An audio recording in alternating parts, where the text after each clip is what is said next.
So for today's video vlog nga mga sir ay may bago pala tayong piyesang dumating, no. So ito nga pala yung TRC na swing arm plus 3. So yung swing arm na binili natin dati, yung King Drag na plus 3 din, binenta ko na siya kasi nagpa-guide tayo dun sa merong alam sa Malaysian build. So bali binenta ko siya. Ngayon bumili tayo ng TRC swing arm na plus 3 kulay black. So nasa 6,590 pesos siya mga sir. So medyo mas mahal pa dun sa mga iba pang swing arm ng pang Thai concept. So eto siya mga sir. So tanggalin ko lang yung flashlight. So binili ko siya kay Evan Shop. So TRC plus 3 full CNC swing arm. So pwede siyang pang Wave 125, pang Wave 100, pang Honda TMX 155 tsaka 125 XRM. So magkakapareho lang naman yung sukat niyan, no. So bale 6,600 siya. So may voucher na 10 pesos na less yan. Tapos naka free shipping siya mga sir. So ayan, kapag gusto ninyong gayahin yung setup na i-build natin, pwede nyong gayahin mga sir, no? At iiwan ko yung link dyan sa baba sa pin comment at sa description box kapag gusto ninyong bumili mga sir. So ito, malapit nang mabuo yung Honda TMX 155 Malaysian build natin. Pinapa-repaint ko na lang din yung chassis tsaka makina.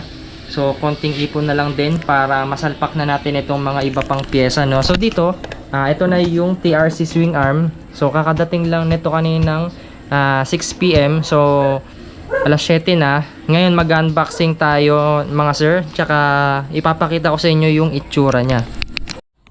At bago tayo magsimula mga sir, kung bago pa lang kayo sa aking munting channel, ay huwag nyo sana kakalimutan na i-click yung subscribe button, pati na rin yung notification bell para sa tuwing nag-upload po tayo, ay lagi kayong ma-notify at lagi kayong updated. At simulan na natin.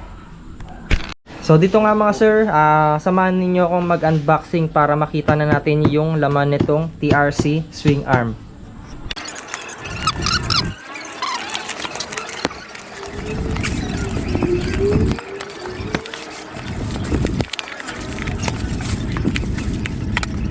So dito nga mga sir, natanggal na natin yung bubble wrap. Ayan, so pakita ko lang yung box niya mga sir. So bale, dalawa kasing series itong TRC na model, no. So meron pong Super Plus series tsaka yung Plus series. Yung kulay blue yata yung box niya, yung kulay blue. Ayan. So dito mga sir, yung Plus series, Super Plus series, kulay pula po siya. Tapos, ayan mga sir, makikita nyo yung bawat detalye dito sa box. Ayan, may nakalagay na TRC Racing. Tapos, logo niya, elepante. And then, yung swing arm. Ayan. Tapos, Super Plus Series, swing arm, the next generation CNC. So, full CNC po ito mga sir, ha. Tapos, dito sa side, swing arm, Super Plus Series. And then, may nakalagay na parang Thailand word, no?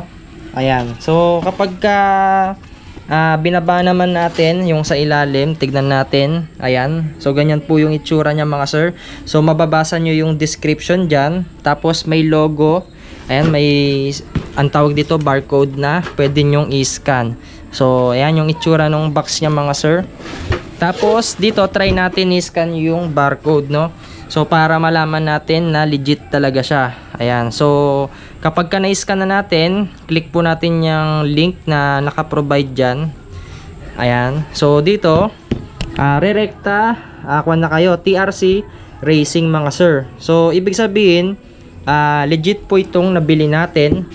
So may barcode po siya. Ayan. So syempre, check din natin kung may barcode din dun sa mismong swing arm. So ayan, buksan na natin siya. I-unboxing na natin siya mga sir. Grabe tong swing arm na to mga sir, solid. Ayan, no. Buksan na natin. Yun, no. So dito may nakalagay na www.facebook.com/TRC Racing Thailand.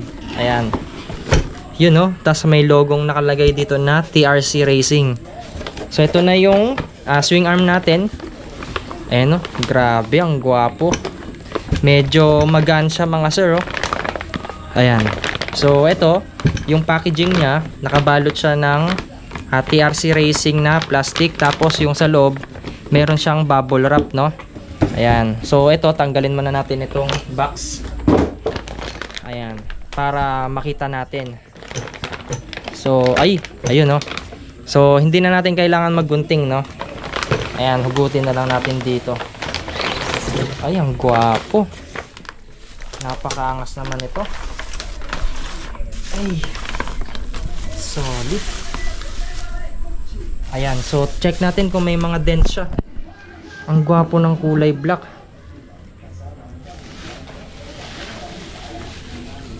Ayan, so ito na yung swing arm natin mga sir. Tapos may kasama siyang ano to?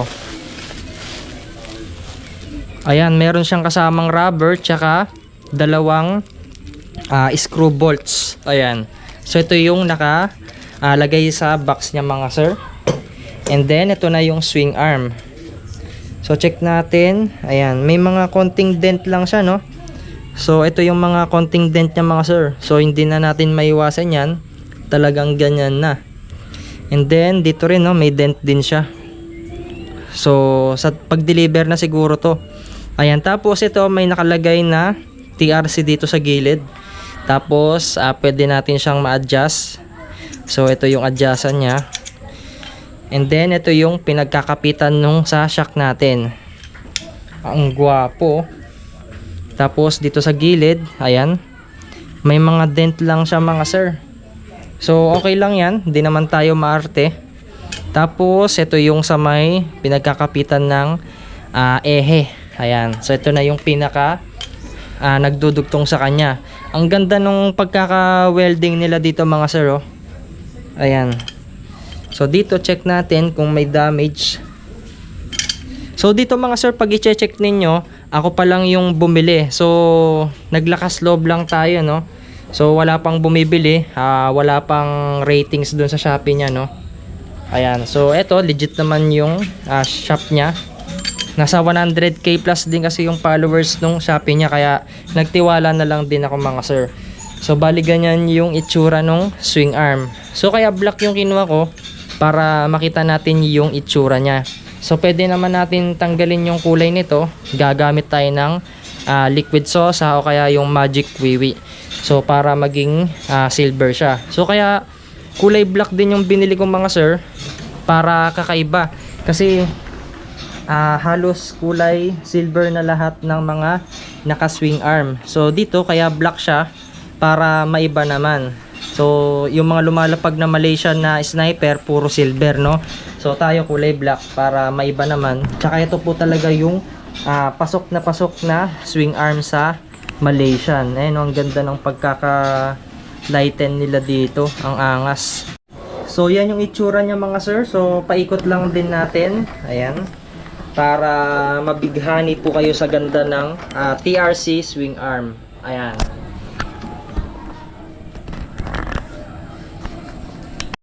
Hindi po ito sponsored ng TRC mga sir, pero TRC baka naman. Ayan, so sana sponsoran tayo, no. Kung bibigyan tayo ng straight TRC na braking system, papalitan ko yung RCB ko. Yung full RCB natin, ilalagay ko yun sa click. Pero kung i-sponsoran tayo ng TRC, kung bibigyan tayo, i-straight TRC ko to mga sir. So ayan, no, nagandaan lang ako. Sobrang ganda. So tanggalin natin yung foam dito. Ayan. So ganyan yung itsura niya mga sir. Konting linis lang to, mawawala yung mga ibang kulay white dito. Ayan, no, napakaganda mga sir. Solid to. Bagay na bagay to sa Honda TMX 155 natin. Solid talaga. So kung mapapanood nyo yung mga iba pang video natin, yung mga pinagbibili nating pyesa, yung mga unboxing natin, pwede ninyong imaginein yung magiging kalabasan ng motor natin mga sir. So dito mga sir, pag bibilin ninyo sa labas ito, ang tansya ko baka naglalaro ng nasa 7,500 to 8,000 yan. So dito kasi sa Shopee, nagbaka sakali lang tayo. Sumugal din tayo dito kasi hindi rin biro yung binitawan nating pera. So medyo malaki rin. So ganyan lang naman sa pag-online. So nagbaka sakali lang din tayo kahit na medyo malaki yung binitawan nating pera, nakipagsapalaran tayo para mabili itong TRC swing arm. So wala na kasi kayong iba pang mabibilan nito, no? Karamihan puro mga pang Thai concept na yung merong TRC na swing arm. So madalang na lang po kayo makakabili ng ganitong klaseng design. So ang mabibili nyo siguro yung Plus series, yung kulay blue. Sa tingin ko Plus 2 yata yun, tsaka iba yata yung design niya mga sir. So ito, mapalad tayo, hindi naman tayo na scam, legit naman yung napagbilian natin, kaya mapalad tayo dahil nabili natin yung gusto natin, tsaka sulit na sulit yung pera natin, tsaka maingat naman yung pagkaka-deliver. So may mga minor dent lang, so ganyan talaga kasi dinideliver pa sa atin. So hindi na maiwasan yan mga sir, no? So nakita nyo naman balot na balot ng bubble. So dito mga sir, napansin ko lang, no, dito sa may lalagyanan ng shock nya, ayan yung sa bracket. So ito yung itsura nya mga sir. So pwede nyo pala siyang i-adjust, no?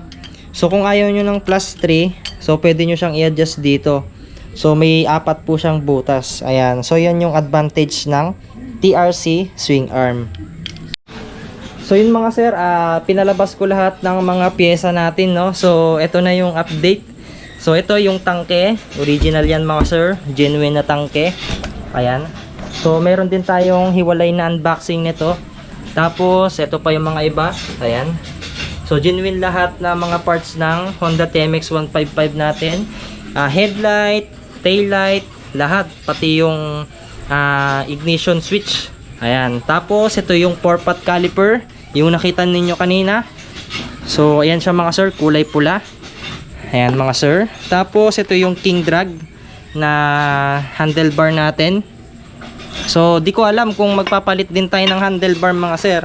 So may nakita kasi tayong RCB. So baka ilalagay na lang natin ito sa TMX 125 Alpha natin. So bahala na kung ano yung mangyayari niyan. Yung steering damper natin na version 2. So sa Malaysia pa natin to binili. Hub flange, tapaludo sa likod, yung harness, tapos yung in-unboxing natin na TRC swing arm, side cover, tapos flasher relay, complete set. Tapos yung mags natin na Racing Boy na 6 spokes, 6080 na Maxxis tire.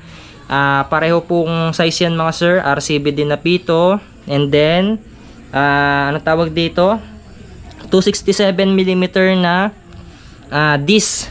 Tsaka update ko lang din pala kay mga sir. So yung bracket, ang hirap maghanap ng bracket ng 267mm, no? Lalong lalo na pagka pang 4-pot. Ayan, so dito nag-import pa tayo sa sa Vietnam ng tawag dito ng bracket. So ito yung bracket na in-order natin. So hinihintay ko na lang din na dumating. So nasa 528 pesos siya mga sir. So naka free shipping na rin. So ayan, kung makikita ninyo, galing pa to ng Vietnam. So white CNC rin din na anode, CNC flat front. Ayan, pang 4-pot piston siya na 267mm. So ang hirap maghanap niyan mga sir. Ayan, so napagod na rin tayong kakahanap. Tapos i-update ko na lang kayo once na natapos na yung motor natin. Isang salpakan na lang din siguro lahat to. So pag nabuo na, ang plano ko niyan, i-CNC bolts muna natin siya. So nag-canvas kasi tayo sa GR5, medyo mahal. So abutin siguro tayo ng 50 mil din siguro pagka kumpleto na siguro lahat ha. Medyo madin na yung GR5. So CNC bolts muna tayo. Tsaka na siguro yun kapag medyo malaki na yung sinasahod din natin, no? Kasi nagtuturo rin tayo, teacher din tayo. So ito, dito lahat na pupunta yung sahod natin mga sir. So update ko lang din kayo nyan pagka meron pa tayong mga iba pang piyesang parating. At yan mga sir, no? So dito na matatapos yung unboxing natin ng TRC swing arm plus 3. So full CNC. So kung gusto ninyong bumili, meron tayong iwan na link dyan sa description box tsaka sa pin comment para rekta Shopee na po kayo, no, kung gusto ninyong gayahin yung setup natin. So ako pa lang ata ang magsisetup nito sa Honda TMX 155 Malaysian build. So from Tarlac City. Ayan. At huwag nyo sana kakalimutan na mag-subscribe sa channel natin mga sir. And i-click yung notification bell para sa tuwing nag-upload po tayo ay lagi kayong ma-notify at lagi kayong updated. And thanks for watching.